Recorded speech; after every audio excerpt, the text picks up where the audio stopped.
Welcome back to the Morning, Noon, and Night Show. At the end of Straight Wharf at the Rope Walk Restaurant. Drop by and see us here. I've got a fellow sconser and friend of mine today, and a well-known actor, Tom Cavanagh. Tom, thanks for coming on the show. Mark, thanks for having me. I actually roped you into this. He was just on. Isn't that great how formal that was? Like normally the marketing, man, these muffins, man, are awesome. Like, what are you fishing? What are you doing? Now we're like, hi, Tom. Hi, Mark. How are you? Well, I suppressed you into service. Tom's on holiday with his wife and kids, and I said, hey, will you please come down and do a quick shoot? So, anyway, I'd love to catch up on what's going on in your life, actually. So, actually, why don't I start by running off a list of some of the things for people out there that maybe don't recognize you. You got credits. You got credits. Some of the people that don't recognize me. All of the people who don't recognize me. Who's this guy? Where's Ben Stiller? Well, I understand you spoke with him yesterday or this morning. You guys are buddies, right? That's right. We'd had a push-up competition. How'd that work out? I beat him 220 to 12. It's weird. Yeah, I'm buying that one for sure. Yeah. Anyway, you have, let me give Broadway credits, most recently in Urinetown, Grease, Cabaret, Chorus Line, numerous others, Shenandoah. On your television, of course, best known for Ed, a well-received television show of which you, of course, had a nomination for a Grammy. You won the TV Guide Actor of the Year award for that one, and the show won a Peabody, I believe. Mm-hmm. So you were also in Providence, Scrubs, Love Monkey. You do a show on the Smithsonian called Stories of the Vault, which I am going to probe into because it's one of my favorite shows. That's nice research right there. I haven't heard that And then very often. Movie credits, Breakfast with Scott, How to Eat Fried Worms, Gray Matters, so many I can't go on. Now I will quit embarrassing you and we'll get into the interview. Appreciate that. Anyway, that's some of your lineage. Thank you. So you're here to relax because you're presently not shooting something? That's correct, yeah. I'm actually going to film something next week, but we've had like a month off and we've been, as you know, trying to enjoy the East Coast over there in Wisconsin. It's been great, phenomenal. As you can tell, every day we show up with our, the children and run roughshod throughout this market and play with the dogs, and it's great. It is good. So next week is our film festival, but you got to go off and work.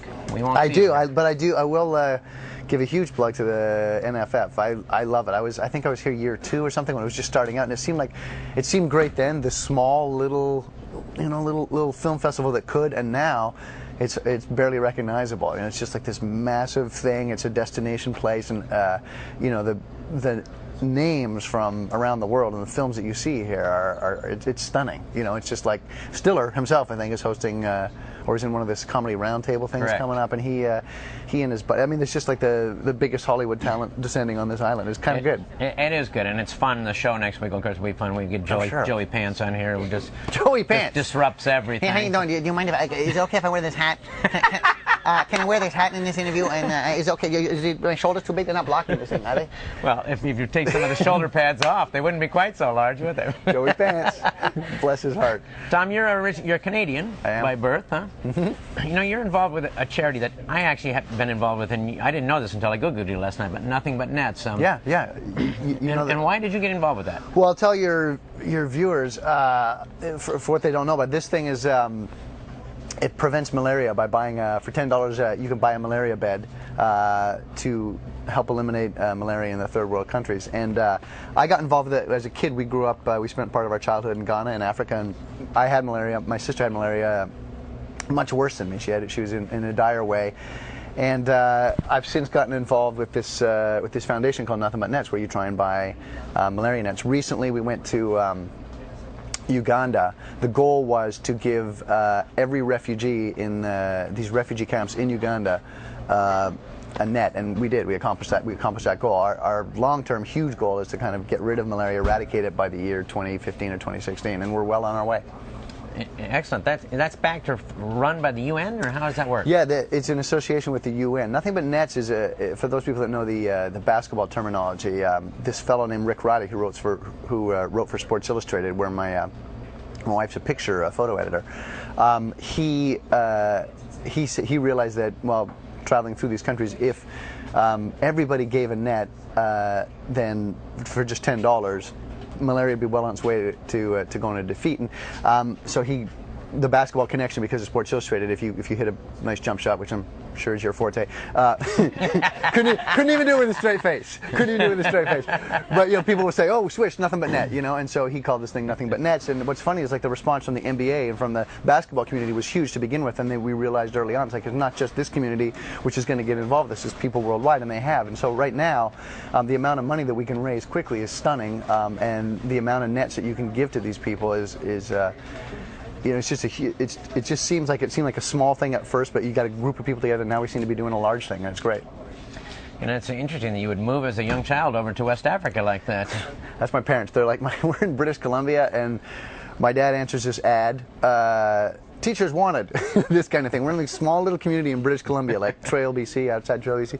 And all of a sudden, my dad comes home and says, "Well," there's 4 kids at the time. He's like, "Well, I guess we're moving to Africa on Saturday." Yeah. Actually, my dad doesn't talk like Jack Nicholson. I don't know what that was, but anyway, yeah. So next thing you know, we were we were over there, and it was great way to grow up. No, that's amazing. Well, I've spent a lot of years in Africa. You have, myself. right? We talked about that, yeah. and that's why I got involved with it. I've seen some of the good things that it's amazing, right? They really and I've certainly seen some of the difference. bad side of malaria. Yeah, I can. Did you have it? I had it. You did, huh? But very minorly. So. Yeah, I say that too. But even when you tell people you had malaria, they're like, "Whoa." Yeah. They back off you in a hurry. They do indeed. They do indeed. Well, and you're not allowed to then donate blood and things That's like exactly, that I know, yeah. for the rest of your life. So you came back from Ghana. You went to university somewhere in Quebec. Is that correct? Actually, when we came back from Ghana, we moved to a small town in southern Quebec, Lennoxville, Quebec, where my father was the dean of a college. And then most of the kids went to school at this place called Queen's University in Kingston, Ontario, in southern Ontario. Okay, and you played basketball there, correct? I did play basketball. Basketball and ice hockey, I understand. Yep. Not very well by any stretch of the imagination. Well, I'm the kind of guy that hustled a lot, which is code for not talented. I heard you played rather well. And through this Nothing But Nets and your involvement and being a basketball player, then now you've started the Cavanagh Classic in New York City. I didn't even know that. It's unbelievable. It's like, here we are, we're sitting in Nantucket, an island in the Atlantic, and you come up with, yes. Well, the Cavanagh Classic, which is like very modestly named, we have a basketball game every year up at the Rucker Park in New York City, and we bring like so-called celebrities to this game and raise money for Nothing But Nets. That's perfect. That's wonderful. I understand you also ran the marathon recently. So. Yes, I did. I did run. Well done. I did run the marathon. Have you done one? I have not done one. Got to get in there. My sweetheart is here, and she's run one is that right? recently. She looks like she's the in-shape one. What? Wait, what? I just dissed you on camera. No. I ran it. It was great. It was. And now you're kind of moving back and forth between New York, and now I understand you're actually living in Los Angeles. I was filming a television show for TNT called Trust Me, and it doesn't look like we'll be doing that again. But we spent the year there, and we had a great time. On the old West Coast. Being on the ocean, there's nothing wrong with it. That's right. Well, you've been coming into the store talking about taking up surfing, yet another new sport. So. Yeah. I call it, basically, that's nice of you to put that on air. I appreciate that, Mark. You'll delete that out, right? You'll edit that out. Yeah, I call it taking up falling, essentially, because that's what I do. Justin, your friend, our friend that works out there, he surfs. What I do is go, hey, and then down I go. I'm up. I don't get up very often. One thing that you don't know is that sort of a neighbor of yours out in Sconset wrote the score for Love Monkey. Ed Romanoff is a Sconseter. What? Yeah. And, are you serious? Yeah, he's not here right now, though, unfortunately. But, really? And we've had him down. We've done a lot of musical things with him. So really? So I'll have to introduce you to him. Absolutely, be happy to. Maybe he doesn't want to be introduced. He's like, what happened to the show? What happened to my livelihood? No, you wrecked my life. I'm sure he doesn't. But it's wonderful having you. You mentioned Maureen, for Sports Illustrated photographer and thing, and your 2 wonderful kids. He pulls them down in the wagon every day down to the market. It's a true family thing. You're a very funny guy, but you're also a really nice guy. I appreciate that, Mark. And thank you for coming on the show. Thank you for having me on. Thank you. It's great. We'll be right back with the Morning, Noon, and Night Show.